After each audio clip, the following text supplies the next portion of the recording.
Selamat pagi, siang, sore, malam kepada Bu Desi. Kami dari kelompok suara kita ingin mempresentasikan tugas kami mengenai human factor dari aplikasi suara kita. Di sini kami beranggotakan ada Farhan Ar-Rahman, baru ada Albert Sanggam Dalam Sinurat atau saya sendiri, kemudian ada Jason Sanjaya, kemudian ada Sulung Ismanara, dan terakhir ada Vuitton Varianutomo. Untuk pengenalan sedikit, Suara Kita merupakan aplikasi voting online yang eh, berbasis di USU atau via aplikasi mobile. Pertama ada human factor, lanjut di mana suara usu ini menerapkan tiga human factor, yaitu salah satunya human intention, di mana pada halaman quick count terdapat statistik voting yang paling terbanyak, di mana kami menggunakan prinsip pre-attentive processing, di mana prinsip tersebut diterapkan dalam interface ketika user mengunjungi halaman itu. eh, Tujuan kita itu menampilkan satu elemen yang harus dilihat oleh user pertama kali. Itulah preemptive processing, di mana ada dua dua variabel yaitu target dan non target. Targetnya di sini yaitu kandidat teratas. Bisa dilihat di gambar ada El Dirgat, ada mahkotanya juga. Terus ada non target, non target itu kandidat lainnya seperti Antonio. Nah, derajat perbedaannya tuh benar tinggi di sini karena kita bisa lihat El Dirgat mempunyai opacity 100% ketika pertama kali dikunjungi dan juga ada simbol mahkota di samping namanya. Sedangkan di target lain mempunyai opacity yang kurang dari 100% dan tidak ada simbol mahkotanya sehingga pengguna tuh tahu siapa kandidat yang pertama. Lanjut untuk human factor kedua ada human perception, di mana kami menerapkan salah satu dari psikologi Gestalt yaitu pada poin simetri. Jadi psikologi Gestalt itu ada 5, kami pakai simetri di mana pada gambar di samping ada 3 kandidat. Nah, kami pakai poin simetri di mana gambar dari profil-profil kandidat ini menggunakan shape lingkaran di mana ya simetri. Jadi kita juga tahu bahwa itu adalah grup di mana isinya itu para kandidat. Jadi pengguna tuh langsung membuat persepsi bahwa itu adalah grup gitu. Lanjut ke faktor selanjutnya. Terakhir adalah human memory. Jadi kami menggunakan salah satu kunci dari external cognition yaitu pada poin externalizing memory. Jadi externalizing memory sebuah cara ketika kita tidak mengingat suatu hal tuh dalam otak, tapi kita menuangkan itu dalam suatu media. Misalnya contoh di samping nih informasi-informasi seperti phone number dan sosial media kita cantumkan ke dalam bio. Jadi kita tidak harus menghafal segala macam phone number dan sosial medianya. Mungkin itu aja dari saya. Lanjut ke teman saya. Oke, selanjutnya saya akan menjelaskan prinsip-prinsip dari user interface design. Yang pertama itu ada user compatibility, di mana sistem didesain sesuai dengan kebutuhan daripada target usernya, di mana target user kita adalah mahasiswa USU. Jadi di sini kami menerapkan UI yang clean, modern, sehingga cocok dengan mahasiswa, bahasa yang simpel dan mudah dimengerti, serta pengisian form yang relevan dengan mahasiswa, di mana formnya harus berisikan nama, gender, alamat, prodi, fakultas, dan juga NIM. Lalu ada tombol yang besar dan spasi yang luas sehingga nyaman digunakan di mobile. Mungkin kekurangannya itu tidak ada onboarding atau panduan bagi pengguna baru, namun aplikasi UI kami sudah cukup jelas sehingga kami pikir tidak perlu menggunakan lagi panduan di mana user sendiri dapat belajar sendiri bagaimana cara menggunakan UI ini. Selanjutnya ada Task compatibility, yaitu di mana UI harus membantu user untuk menyelesaikan tugas utamanya dengan cepat dan tanpa distraksi, yaitu memilih kandidat dan melihat hasil votingan secara cepat. Yang pertama, halaman kandidat fokus pada inti informasi di mana terdapat foto, nama, misi, dan juga tombol vote-nya. Dan juga terdapat quick count untuk menggunakan grafik bar sederhana sehingga mudah dipahami. Admin juga mempunyai menu edit dan delete event yang dimana di sini mempercepat tugas panitia dalam membuat votingannya. Lalu selanjutnya ada workflow compatibility di mana flow aplikasi harus mengikuti urutan langkah yang natural sehingga pengguna tidak kebingungan dalam menggunakan aplikasi tersebut. Eh, Alur jelas dan berurutan dari sistem kami yaitu mulai dari login, lalu verifikasi, pilih event, pilih kandidat, vote, dan dimunculkan hasil quick count sementara. Lalu ada step 1, 2, 3 di verifikasi untuk memandu user dengan baik. Tombol continue juga hanya muncul ketika langkah sebelumnya sudah dipenuhi. Navigasi event ongoing dan upcoming untuk membantu orientasi daripada user. Dan prinsip selanjutnya yaitu product compatibility, di mana UI harus konsisten dengan identitas produk dan konteks pengguna, yaitu mahasiswa USU. Di sini kami menggunakan warna hijau sebagai branding utama daripada Universitas Sumatera Utara. Di sini juga kami menggunakan verifikasi KTM serta wajah untuk mendukung keamanan yang dibutuhkan oleh kampus dan juga aplikasi kami. Data pengguna sesuai dengan ekosistem akademik USU juga yaitu NIM Fakultas Prodi. Lalu di sini kesesuaian dengan proses pemilu kampus yaitu mulai dari event pemilihan, profil kandidat yang lengkap dan juga quick count. Prinsip selanjutnya yaitu simplicity, yaitu UI harus minimalis, tidak membebani user, serta tidak banyak elemen berlebihan dan fokus saja kepada intinya. Di sini setiap halaman hanya punya satu fokus utama, yaitu antara vote, continue, detail, login, sign up, dan lain sebagainya. Juga warna minimalis sehingga memudahkan secara visual, tidak banyak elemen yang bentrok ataupun eh, membebani secara visual. Di sini navigasi juga sederhana dan mudah dipahami semua user.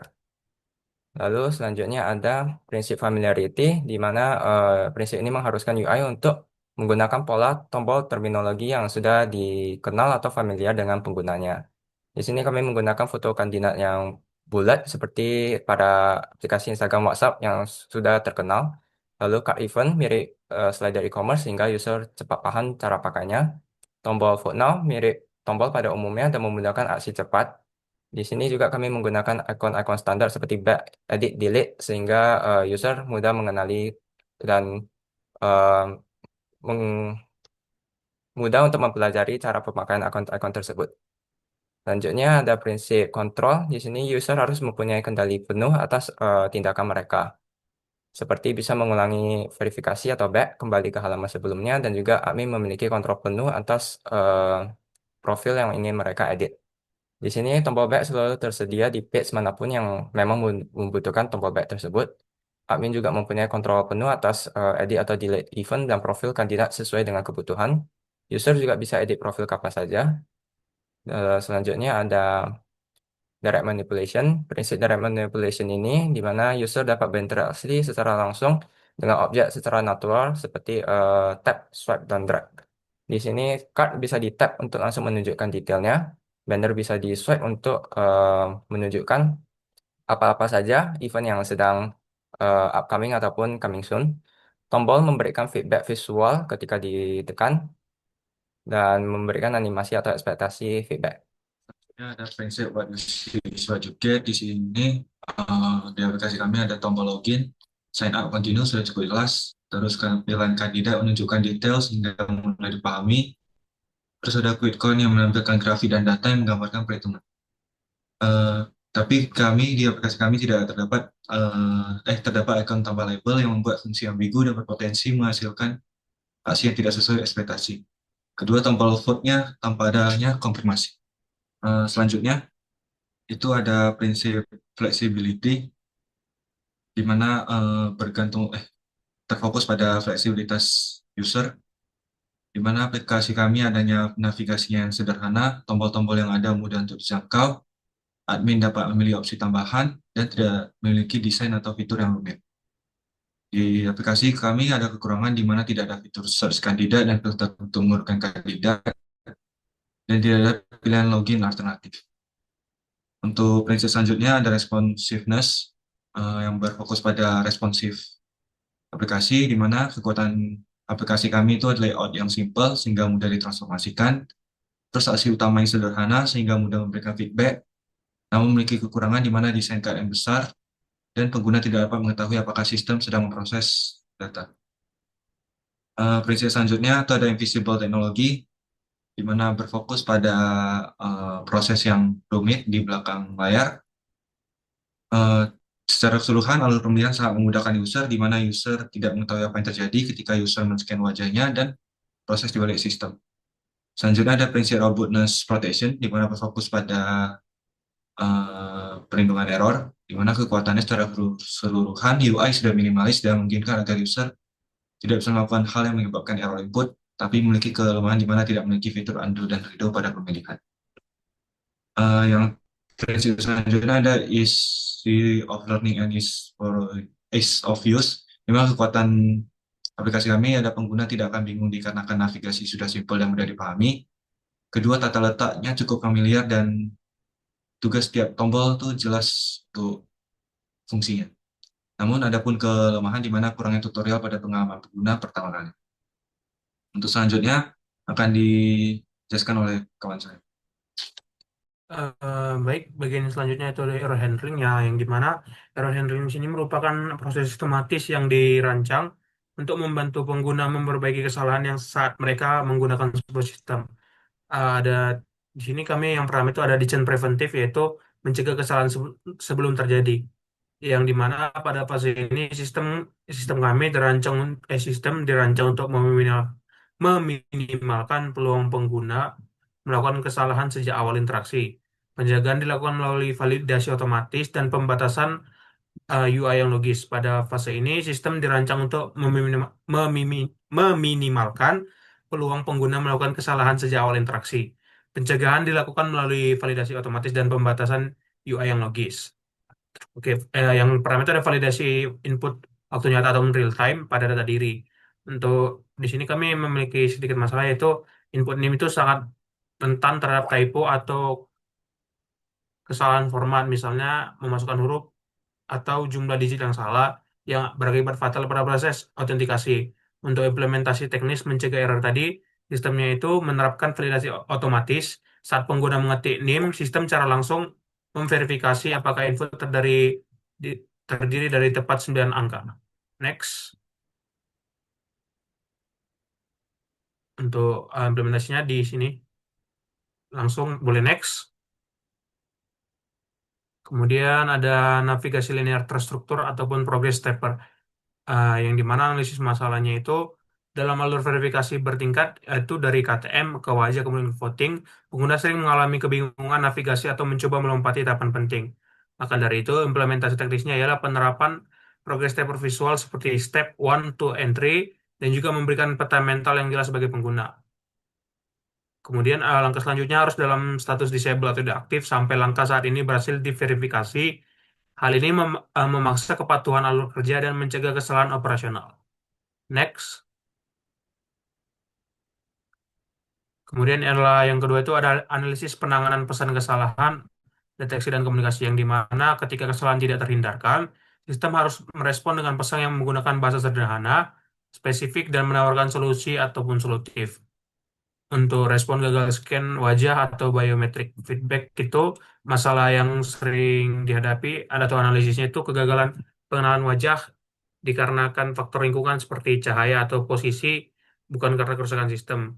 Pesan teknis seperti error 501 tidak membantu pengguna. Maka untuk solusinya itu kita menggunakan pesan yang menjelaskan penyebab spesifik dan solusinya. Misalnya ada alert message, wajah tidak terdeteksi, pastikan pencahayaan cukup, dan wajah Anda terlihat jelas dalam bingkai, dan lain-lain. Kemudian juga menyertakan tombol aksi scan ulang untuk mempercepat pemulihan. Next. Untuk umpan balik login ataupun security usability, yang dimana analisis masalahnya itu pesan login fail terlalu umum dan membingungkan pengguna mengenai letak kesalahannya. Untuk solusi implementasinya itu kita akan memberikan pesan yang spesifik namun tetap menjaga keamanan NIM. Misalnya NIM atau password yang Anda masukkan tidak cocok. Silakan periksa kembali. Kita juga harus menghindari jargon teknis seperti invalid credential ataupun database exception agar tidak mengintimidasi pengguna awam. Next. Kemudian yang ketiga itu analisis strategi pemulihan atau recovery, yang dimana sistem harus menyediakan mekanisme jalan keluar bagi pengguna untuk memperbaiki kesalahan atau membatalkan tindakan yang tidak sengaja. Yang pertama itu adalah mekanisme konfirmasi pada tindakan kritis atau voting. Untuk analisis masalahnya itu biasanya memilih kandidat merupakan aksi final yang mengubah status datanya secara permanen. Jadi kesalahan klik pada tab ini tidak dapat diperbaiki melalui fitur undo biasa. Untuk solusi implementasinya itu kita harus menerapkan langkah konfirmasi eksplisit sebelum data dikirim. Misalnya menampilkan pop-up atau modal yang berisikan ringkasan pilihan. Anda akan memilih dengan nama kandidat atau tidak. Pilihan ini tidak dapat diubah setelah dikirim. Apakah Anda yakin dengan opsi tegas, batal, dan ya pilih? Next. Baiklah, jadi di sini aplikasi ini menerapkan Norman Principle of Design yang terdiri dari pertama itu visibility, kemudian constraints, kemudian feedback, kemudian mapping, kemudian next, kemudian konsistensi, affordance, dan mental model. Next.